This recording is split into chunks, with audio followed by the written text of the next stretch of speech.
बिस्मिल्लाहिर्रहमानिर्रहीम। नसीर अहमद शेख आपकी खिदमत में हाजिर है और आप देख रहे हैं एन एक्सप्रेस HD TV। मोहतरम नाजरीन, जैसा कि आपके इल्म में है कि इस वक्त मुल्क की सूरत हाल एक सियासी हलचल का शिकार है और स्पेशली मैं बात करना चाहूँगा कराची की। कराची में जो इस वक्त सूरत हाल है और जो अवाम जिन मुश्किलात का शिकार है, मैं उस पर पहले गुफ्तगू करना चाहूँगा और वो है कि इलेक्ट्रिक की बदमाशी। कि इलेक्ट्रिक इस वक्त जिस बर्बरियत का मुजाहरा कर रही है और कराची के अवाम जिस कदर अजियत का शिकार हैं, उसका कोई पुरसाने हाल नहीं है और न ही उसे कोई देखने वाला है। कि इलेक्ट्रिक एक बिल्कुल मस्त हाथी की तरह शहर में राज कर रही है। वो न तो वजीर आज़म के अहकामात को मलूज़ खातिर लाती है और न ही असद उमर के। पिछले दिनों वजीर आज़म साहब ने भी कराची का विज़िट किया था और असद उमर साहब भी तशरीफ़ लाए थे और उन्होंने कि इलेक्ट्रिक की इंतज़ामिया से मुज़ाकरात किए और फिर ये ऐलान किया कि अब यहाँ पर गैर एलानिया लोड शेडिंग नहीं होगी। लेकिन ये चौके के इलेक्ट्रिक एक मस्त हाथी है और इसका पाँव बहुत बड़ा है। वो तमाम अहकामात को रौंदता हुआ चला जा रहा है, ख्वाह वो असद उमर की बात हो या वो वजीर आज़म का ऐलान हो, वो किसी को भी खातिर में नहीं ला रहा। और बिजली के बिल यकीनन वो इस कदर आ रहे हैं कि जो बिलबिला देने के लिए काफ़ी हैं। तो इस कराची के अवाम को जो इस वक्त अजियत का शिकार है, इसका कोई पूछने वाला नहीं है, कोई पुरसाने हाल नहीं है, कोई वली वारिस नहीं है। लेकिन इस कराची को आप दाद दें कि ये कराची पाकिस्तान का हब है, ये इसकी रीढ़ की हड्डी है और ये इतना बड़ा मेगा सिटी है जो जिसकी आबादी तकरीबन 3 करोड़ से ज़्यादा है। लेकिन वो कौन सी ताकतें हैं कि जो इस 3 करोड़ की आबादी को 1.5 करोड़ दिखाने पर बज़िद हैं और वो इस बात का एतराफ़ करने के लिए मोतरफ नहीं है कि ये 3 करोड़ की आबादी का शहर, जो कि वफाक को 95% रेवेन्यू जनरेट करके देता है और सूबे को भी अपनी कमाई का 50% देता है, लेकिन इस कराची के अंदर नहीं लगता। वो कराची के दूसरे इलाकों में, कराची को छोड़कर दूसरे एरियाज के अंदर शायद उसका कहीं खर्च हो रहा हो या उसका उन इलाकों में कोई बेनिफिट लोगों को हासिल हो रहा हो, लेकिन हमें नज़र नहीं आता। कराची सबसे बड़ा शहर, फिर उसके बाद आप चले जाएं हैदराबाद जो दूसरे नंबर पर है, फिर वो तीसरा बड़ा शहर सक्खर। हमें कहीं भी वो इखराजात, वो तामीराती काम, वो तरक्याती काम हमें होते हुए दिखाई नहीं देते। हर शहर के अंदर इन शहरियों को जो तकालीफ से गुजरना पड़ रहा है, उसका कोई पुरसाने हाल नहीं है। और फिर वो एक झगड़ा है जो चल रहा है वफाक में और सूबे के अंदर। के इलेक्ट्रिक का कहना है कि हमें गैस नहीं मिल रही, जिसकी वजह से हम पूरी तरह बिजली आपको नहीं दे पा रहे। गैस कंपनी ये कह रही है कि हम जो मतलूबा जो तादाद है, जो रिक्वायरमेंट है कि इलेक्ट्रिक की, हम वो उनको दे रहे हैं। अब हमें समझ में नहीं आता कि इसमें सच्चा कौन है और झूठा कौन है। ये किसकी लड़ाई है और ये किसकी जिम्मेदारी है। बेसिकली ये दोनों इदारे वफाक देख रहा है और वफाक की जिम्मेदारी है। उसने हमें 1100 अरब का लॉलीपॉप तो दे दिया और उस वक्त हमारे सिंध के हुक्मरान भी वो 1100 अरब देखकर वो इस कदर खुश नजर आए और वालिहाना वेलकम किया प्राइम मिनिस्टर साहब को कि शायद उन्हें भी कुछ इसका हिस्सा मिल जाए। लेकिन ये हिस्सा अवाम के लिए दिया जा रहा है या हुक्मरानों के लिए। बज़ाहिर तो ये नजर आता है कि ये हिस्सा हुक्मरान अपनी जेब पर शायद चाहते हैं कि इसका असर हो, लेकिन अवाम की जिंदगियों पर इसका कोई असर नहीं पड़ रहा। ये सिर्फ एक दूसरे को ब्लेम गेम दे रहे हैं कि ये उसकी जिम्मेदारी है, ये उसकी जिम्मेदारी है। पिछले दिनों एक तूफानी बारिशों का जो सिलसिला था, जिसने पूरे शहर कराची को क्या सिंध को भी एक सैलाबी सूरत हाल से गुजारा है, और कराची में जो सूरत हाल हुई है वो यकीनन आप लोग सब उससे वाकिफ हैं कि एक सैलाब की सूरत हाल थी। हमारी शाहराहें दरियाओं का मंजर पेश कर रही थी, और फिर हुकूमत ने एक दूसरे को इल्जामात देने शुरू किए कि ये उसकी कोताही है, ये उसकी कोताही है। नालों का जिक्र आया कि नालों की सफाई नहीं हो रही, जिसकी वजह से जो है ना फिर वो नालों पर भी एक कमेटी बनी और उसमें तीनों पार्टियां जमा हो गई, पीपल्स पार्टी और फिर MQM, और फिर उस पर एक और जो है ना फौजी इदारा जो है ना उसके लिए एक मुकर्रर किया गया कि वो आकर इसको देखेगा। तो लोगों को कुछ इत्मीनान हासिल हुआ कि शायद कुछ बेहतरी हो, लेकिन वो चंद दिन तो हमें नजर आया कि कुछ नालों की सफाई होती हुई नजर आई और कुछ तोड़फोड़ नजर आई।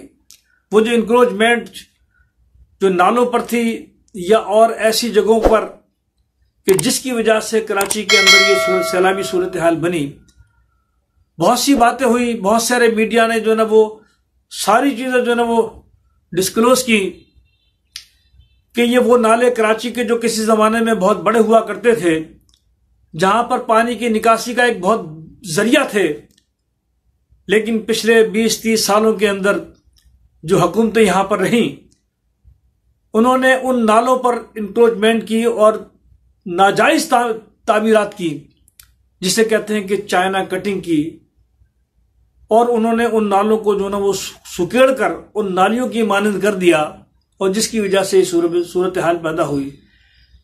कहने का मकसद यह है कि वो 2-3 दिन बाद चली और उसके बाद सब खामोश हो गए, सब बिल्कुल ऐसे बैठ गए कि जैसे कुछ हुआ ही नहीं था, और उस वक्त का इंतजार कर रहे हैं कि फिर आइंदा साल कोई शदीद तूफानी बारिश हो और फिर कराची जो ना डूब जाए। उस वक्त का इंतजार कर रहे हैं। बड़ी ही परेशानी और तकलीफ दे बात है कि यहां पर सिवाय बातों के कुछ नहीं होता, चाहे वो हुक्मरान हो, चाहे वजीर आला हो या दीगर वज़रा हो, चाहे वो नासिर हुसैन शाह साहब हो, चाहे दीगर से मुताल्लिकीन हो, लेकिन हो कुछ भी नहीं रहा। हमें बताया जाता था कि फलां जगह ये नाजायज इंक्रोचमेंट है, और उसमें कुछ ऐसी जगहें भी बताई गई जैसे सुप्रीम कोर्ट की पार्किंग नाले पर बनाई गई है, मुतसिब आला का दफ्तर का भी बताया जाता है, और ये शाहीन कॉम्प्लेक्स के सामने का जो एरिया है, इसमें बहुत सारी इमारतें, बहुत सारी बिल्डिंगें जो है ना उस नालों पर जो है ना तामीर की गई हैं, लेकिन मजाल है कि किसी ने एक जर्रा भी तोड़ा हो उसका। हाँ, कुछ शुरू में ये हुआ कि गरीबों के मकान जरूर तोड़े हैं, उनकी जगहें जरूर मिसमार की गई हैं, इसलिए कि वो गरीब हैं, उनके पीछे कुछ कोई बोलने वाला नहीं। इस मुल्क का अलमिया यह है कि जब नजला गिरता है वो गरीब पर गिरता है, जब फांसी लगती है गरीब को लगती है, जब जेल होती है गरीब को होती है। अमीर आदमी बिल्कुल अपने आप को बचाकर जो है ना वो निकल जाता है। जैसा कि अभी माजी करीब में 3 दिन या 4 दिन पहले की बात है कि एक फैसला आया इंसदाद दहशतगर्दी की अदालत का, उस बल्दिया फैक्ट्री का, कि जिसमें 264 अफराद जलाकर खाकसर कर दिए गए। अंदाजा लगाएं कि वो जरा सोचें, अपने दिल पर हाथ रखकर सोचें कि शायद किसी आपकी फैमिली में से भी कोई ना कोई इसमें शायद हो, तो आप पर क्या गुजरी होगी। फैसला आता है, माशाअल्लाह, बहुत सुभान अल्लाह, चलें जी, जुबैर चरिया ने कबूल कर लिया, उसको फांसी की सजा दे दो। भोला को दे दो जी, भोला है, वो तो भोला है, वो क्या बोलेगा। रहमान भोला को भी जो ना फांसी की सजा दे दी, और वो जो फैक्ट्री के जो मजदूर थे, जो चौकीदार थे, उनको भी उसमें नामजद कर कर उम्र कैद की सजा सुना दी गई। इंसाफ माशाअल्लाह से होता है। फिर हम कहते हैं कि हमारी अदालतों के खिलाफ न बोला जाए, ये तौहीन अदालत होगी। इस मुल्क में सिर्फ तौहीन अदालत नहीं होनी चाहिए, किसी हुक्मरान के खिलाफ एक जुमला भी जो है ना वो नाजिबा नहीं बोला जाना चाहिए। हमारे सदर साहब भी जो है ना मासूम अनिल खता हैं, उनके खिलाफ भी कुछ ना बोला जाए। प्राइम मिनिस्टर साहब भी मोहतरम लायक तौकीर हैं, लायक इज्जत हैं, लायक तहसीन है, उन्हें भी कुछ ना बोला जाए। हाँ, अगर बोला जाने का हक है तो इस मुल्क में सहाबा के खिलाफ बोला जा सकता है, उनकी तौहीन की जा सकती है, उनके खिलाफ बकवास की जा सकती है। नबी अकरम सल्लल्लाहु अलैहि वसल्लम के खिलाफ भी बोलने की इस मुल्क में पूरी इजाजत है, उनको कोई कुछ कहने वाला नहीं। ये कौन सा मुल्क है? ये मुल्क मारिज वजूद में क्यों आया था? ये मुल्क इसीलिए मारिज वजूद में आया था कि हमें अपने अल्लाह और उसके रसूल पर अमल करना उस मुल्क में मुश्किल था। हमने तकादा किया, जानों के नजराने पेश किए, अपनी माँ बहन बेटियों की इज्जतों को पामाल कराया, और हम 7 साल जिद्दोजहद के बाद, जो करारदाद पाकिस्तान के बाद 40 से 47 तक हम वहां पर पिटते रहे, मारे जाते रहे, अजियतों का शिकार होते रहे। क्या इसी दिन के लिए कि हमारे साथ यहां पर यह होगा? ये इस्लामी जमहूरियत पाकिस्तान है। और फिर मौजूदा हुक्मरान तो इससे आगे बढ़कर इस मुल्क को मदीने की रियासत बनाना चाहते हैं। क्या ये मदीने की रियासत की खदोखाल है कि जिसके अंदर न तो किसी बच्चे की इज्जत महफूज है, न किसी बच्चे की, न किसी औरत की इज्जत महफूज है? ये वो इस्लामी जमहूरियत पाकिस्तान है? और ये पै दर पे वाकयात, अभी बाज़ी करीब की बात बता रहा हूं, ये हफ्ता 10 दिन 15 दिन के अंदर रोज बरोज होते चले जा रहे हैं, लेकिन हमारा कानून है कि वो हरकत में नहीं आ रहा।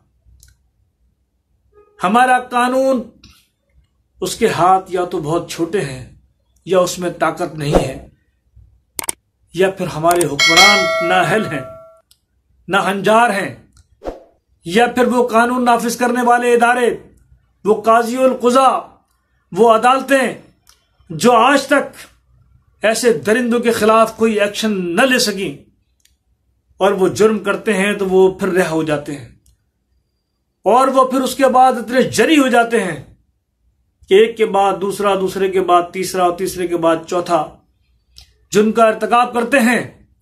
जैसा कि हमने देखा कि एक कराची के अंदर 5 साल बच्ची मरवा के साथ हुआ।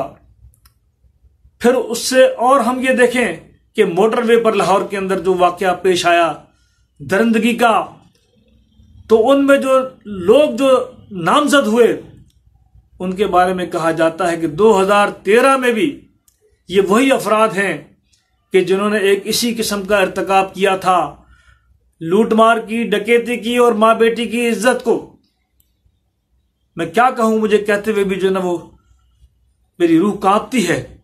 वो खिलवाड़ किया और फिर वो बरी हो गए। ये है माशाल्लाह हमारा कानून, ये है हमारे काजी उल कुज़ा, या ये है वो हमारे इदारे। उसमें हमारा पुलिस का महकमा भी है, उसमें हमारा FIA का महकमा भी है, उसमें दीगर इन्वेस्टिगेशन के इदारे हो सकते हैं। हम क्या कर रहे हैं? हम कहां जा रहे हैं? क्या इसी दिन के लिए हमने ये पाकिस्तान हासिल किया था?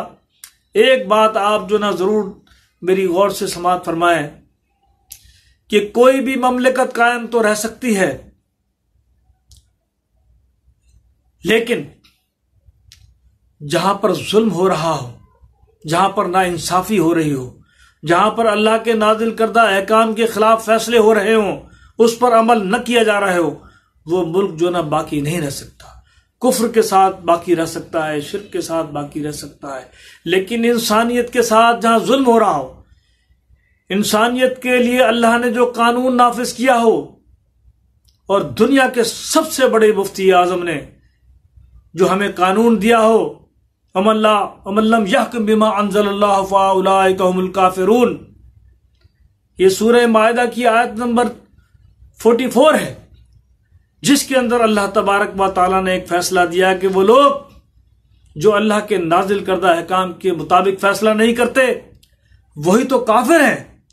फिर इसी सूरत के अंदर एक जगह और 47 के अंदर और 43 के अंदर, 45 के अंदर सॉरी, इस बात को वाज़ेह किया गया कि वही तो लोग हैं कि जो अल्लाह के नाजिल करदा अहकाम के मुताबिक फैसला नहीं करते, वही तो जालिम हैं। फिर एक जगह फरमाया गया ये वही लोग हैं जो अल्लाह के नाजिल करदा अहकाम के मुताबिक फैसला नहीं करते, वही तो फासिक हैं।